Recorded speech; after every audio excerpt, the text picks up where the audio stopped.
તો વાવાઝોડાને લઈ અંબાલાલ પટેલની મોટી આગાહી। 17 મેથી બંગાળના ઉપસાગરમાં હલચલ વધી શકે છે। 20 એપ્રિલથી 8 જૂન સુધી બંગાળનો ઉપસાગર સક્રિય રહેશે। 20 એપ્રિલથી 8 જૂન સુધી ખતરનાક વાવાઝોડા બની શકે છે। ગુજરાતમાં વાવાઝોડાની ખતરનાક અસર થઈ શકે છે। અરબ સાગરમાં 17 મે બાદ હલચલ વધશે। 25 મેથી 4 જૂન વચ્ચે કેટલાક ભાગોમાં વરસાદ પડી શકે છે। 8 જૂનથી અરબ સાગરના પવનમાં પણ ફેરફાર થશે અને 20 જૂન વચ્ચે વાવાઝોડું બનશે। 5 જુલાઈથી 22 જુલાઈ વચ્ચે સૌરાષ્ટ્રમાં વરસાદની શક્યતા। 24 મેથી 4 જૂન વચ્ચે પણ કેટલાક ભાગમાં વરસાદ થઈ શકે।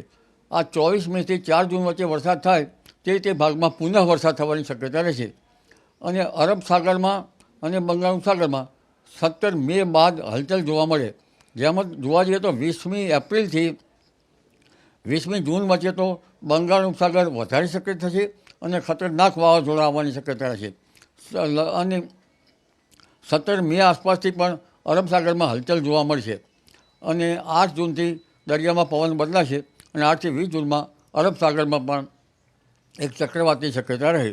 આ ચક્રવાત દક્ષિણાવર્તી રહે કે ઓમાન તરફ જાય એ તો સમય આવે ત્યારે જ ખ્યાલ આવી શકે।